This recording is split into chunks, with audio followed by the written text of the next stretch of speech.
Hey everybody, I wanted to kick off the new year by approaching a sensitive topic in a way that I'm comfortable approaching. Somebody had asked me why I don't allow any positive comments about George Zimmerman on my channel.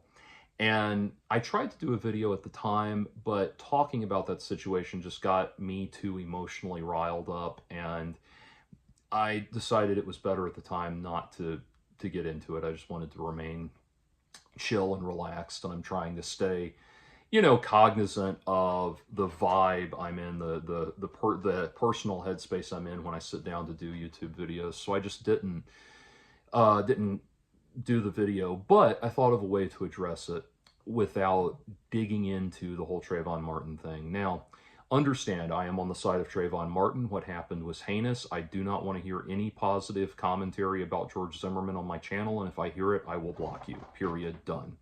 You are free to come to your own conclusions about that incident, but know that I am deeply entrenched in my point of view. I know what is right and what is wrong, and I do not care to discuss it. But I thought of a way to articulate some things. We'll get into that in a moment, but first I want to do my usual patreon.com/JordanOwen42 shout out. If you'd like to support the channel, it's patreon.com/JordanOwen42. I'm gradually growing the channel. I've kind of reignited my Patreon presence for the first time in a long time, just to kind of help out with some financial things that I'm dealing with. I'm mostly through the woods on those things, but I would still like to kind of create a buffer, if it were, as it were, if such things, or a better foundation if such things should arise again. So it gives me an opportunity to put some money aside and helps me grow the channel as well. I've been mainly doing music and written things, bonus things for the patrons. Most recently, I was about to upload on New Year's Eve. I was going to upload a really cool cover that I've been working on, of Cherry Bomb by the Runaways. Unfortunately, the studio I was working out of closed early for New Year's Eve, and my home studio was not adequate to do some of the finishing work that I needed. And so I let the patrons know about that. That video will be up in the next, or that song will be up for the patrons in the next couple of days. And I'm about to do some preliminary stuff here to take over the studio to finish it, hopefully tomorrow. So anyway, that's where we're at with that. Bringing it back around to the discussion at hand, I want to talk about a situation, another controversial situation. And this situation, I'm not going to say the names of any of the people involved. This happened over 10 years ago at this point. Every one of these people deserves to move on with their lives, regardless of what I think about the actions that this person or that person took. They deserve to move on with their lives. And certainly this is not the kind of thing where people need to be continually raked over the coals 10 years after the fact. So I'm not going to use any of the names of any of the people involved, and I'm going to request that you not do so either. But at least as far as commenting on my channel. But this is a situation known in the tech world as Donglegate. A dongle, if you don't know, it's a piece of computer technology that I don't know what exactly it is, so I can't really say specifically, but hardcore computer nerds would certainly know about that, about what a dongle is. And I remember when I was a little kid, my dad who's a programmer, this goes all the way back into the 80s. He had a lapel button that said, "Ask me about my dongle." So this was kind of a running joke with computer developers and computer programmers for a long time. But anyway, Donglegate was a situation about a little over a decade ago where there was a woman who was at a tech convention. And this tech convention, she was one of the few women that was there, and it was very, very well attended. And at one point during the convention, she was sitting in a crowded auditorium listening to a presentation by somebody. And it was a very crowded, very packed auditorium. And she heard a man behind her make a joke about dongles to another man sitting next to him, another man sitting next to him. They were not talking to her. The joke was not made to her. It was not made to cause any significant disruption. Indeed, if she had not been sitting right there in front of them, she would not likely have never heard it. And the way she chose to deal with the situation was she turned around and took a picture of these two guys and put it up on social media and said and with a tag to the security at the event, these guys are making something to the effect of, these guys are making me uncomfortable, please come get me. And so the security came and got her and got her out of the auditorium. The negative blowback from that is that what she did got those two guys, or one of those two guys, got one of those two guys fired from his job because it made this big stink on social media for the company, so he got fired from his job. And because she was the one who instigated that big stink, her company fired her from her job. Now, I believe that she handled that situation very poorly. I understand it is not lost on me that she was one of the only women there in a very, very, very crowded auditorium with hundreds, if not, close to 1,000 people in there. I get that.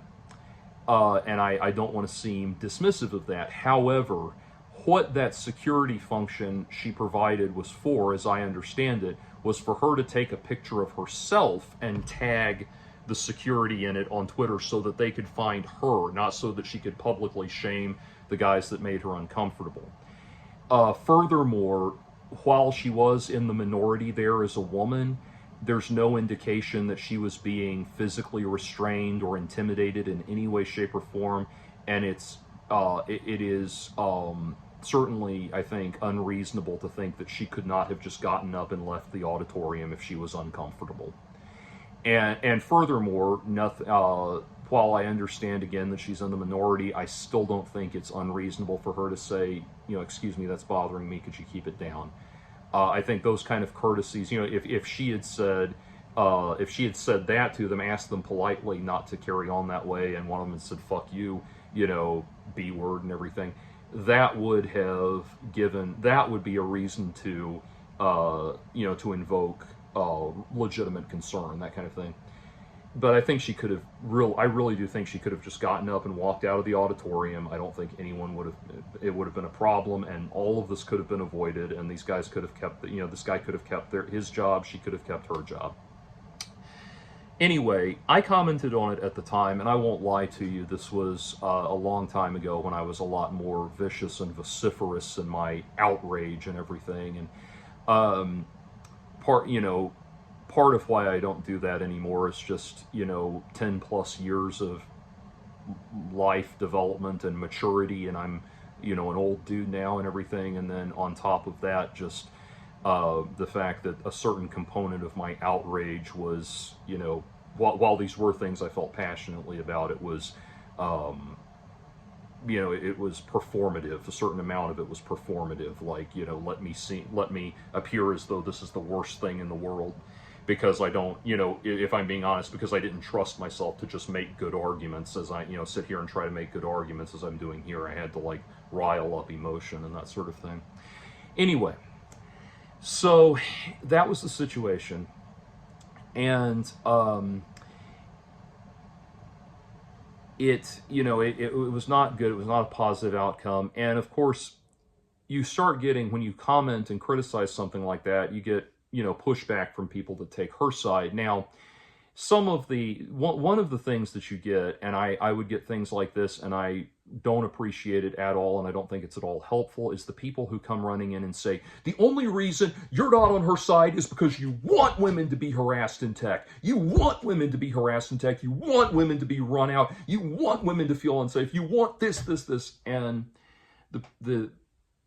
I have to put a pause on that, because honestly, that is so unhelpful and so infantile and so bullying in its intent and so presumptuous in its intent, that really what it's like, and it's amazing that arguments like that are taken seriously at all, but really what it's like is like if you've ever had if you've ever been to like a youth sporting event or participated in a youth sporting event as a coach or a child at some point, you know, if you've ever been involved in youth sports at all, you know that there will be these situations where it's like, you know, two little kids run into each other and, you know, they're trying to intercept the soccer ball or something like that, and the and inevitably it's like one of the kids they run into each other, one of the kids gets knocked down, and inevitably one of the coaches or one of the parents or somebody like this runs in and says, he did it on purpose.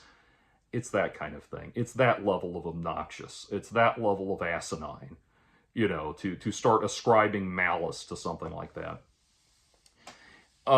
Anyway, so I don't appreciate that, but what I found in that situation, I had to ultimately just not talk about it anymore at all, because I started getting these people writing in that were taking this woman's side in this whole thing.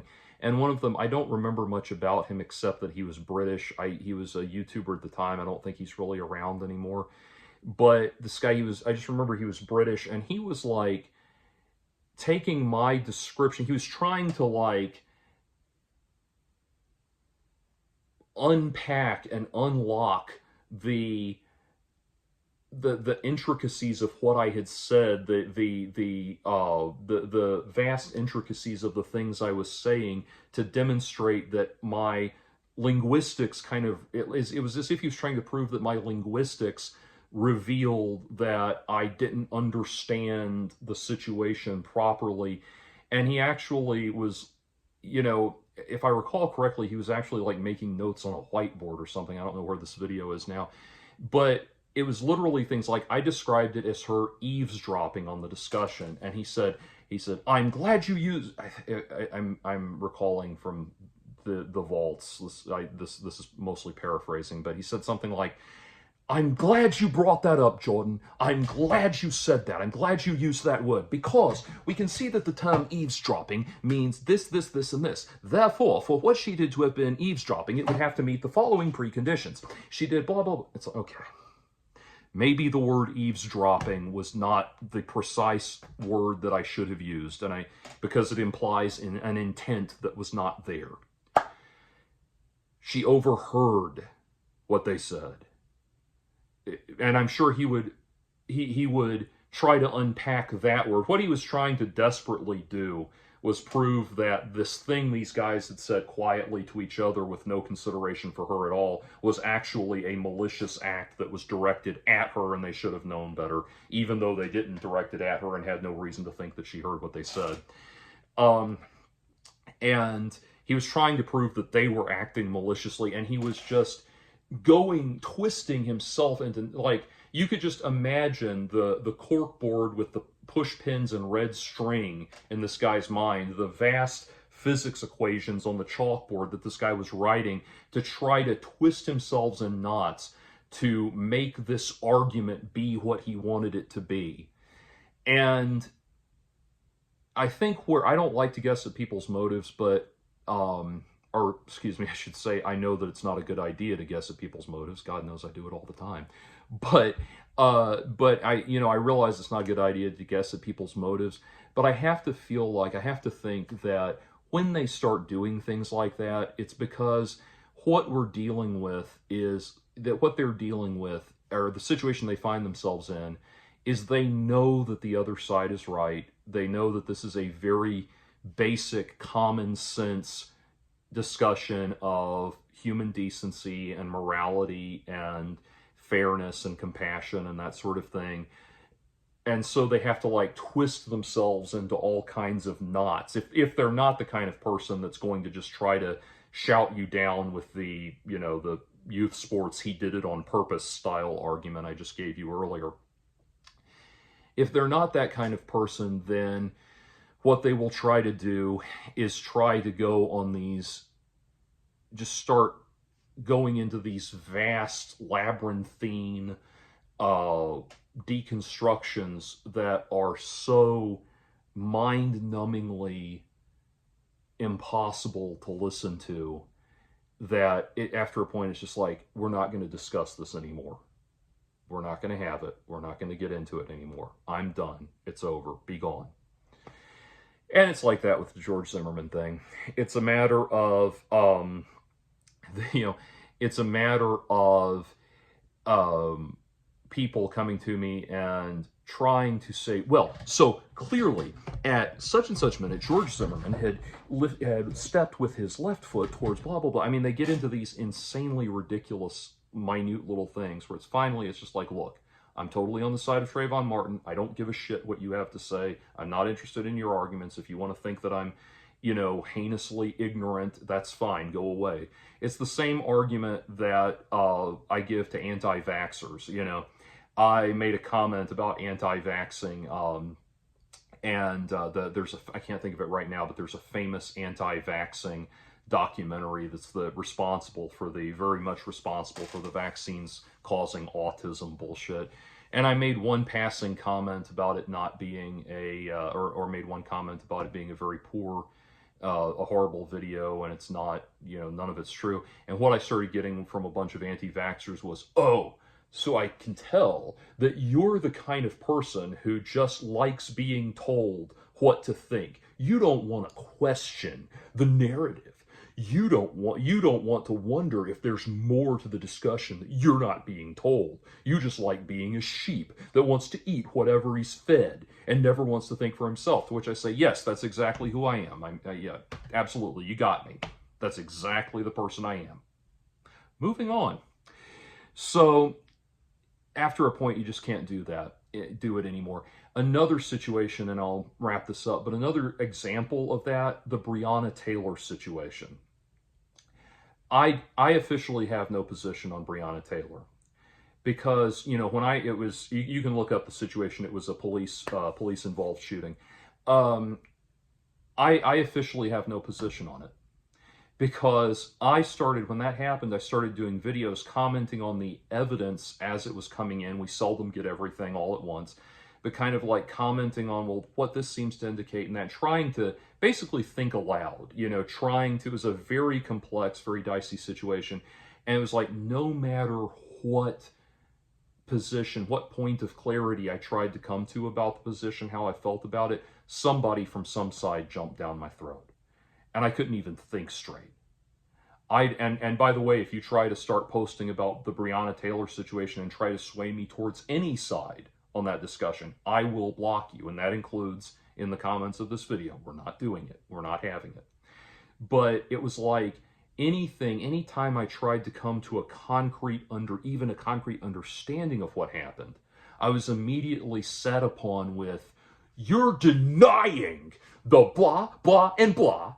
And it's clearly that you're denying the blah, blah, and blah because you're a bootlicking Uncle Tom, or conversely, you're denying the blah, blah, and blah because you're some kind of neo-Marxist BLM activist that wants America to fail. And then not only that, again, those are he did it on purpose, youth sports, he did it on purpose style arguments, the accusatory arguments. But beyond that, what got really exhausting was like, oh my God, the level that people were going to be like, okay, like suddenly everybody was ballistics experts, and it was like, okay, first the bullet went at this angle, causing this, passing through this room and hitting this and this. The second bullet came this way, and at this point, Breonna Taylor was standing here, and this officer was standing there, like, and it's like, fucking hell, people, fucking hell. There's a larger discussion to be had about police use of force and use of violence. Yes. And we need to have some kind of common sense discussions about how to address that issue. No doubt. But oh my God, the red string with push pins on corkboard people, the people who are writing massive physics equations, the people who, sound like they've decorated an entire wall of their apartment in Polaroids from this, related to this event, and have two big industrial lights pointing on the pictures 24 hours a day so that they can stand there and try to... I can't deal with it, man. Can't deal with it. I know what I think. I know what my opinion is. And there's a point at which I don't want to listen to you twist yourself in knots about your what you think your opinion is. You are completely right. I am an absolute sheep. I only want to be fed one perspective and never consider anything else. You got me. Now please put on your tinfoil hat and go tottering along. Anyway, in closing, to the person who asked about the a person sincerely asked me about this, sincerely wanted to know because they were not familiar with the George Zimmerman situation, George Zimmerman, Trayvon Martin situation. They sincerely wanted to know why I don't allow positive discussion of him, and that's what I endeavored to answer, and I couldn't really do it at the time. That person was very respectful, and I'm not. That was a genuine question asked with sincere interest. So I just wanted to kind of explain and clarify as my first video of the new year where I'm coming from on that issue.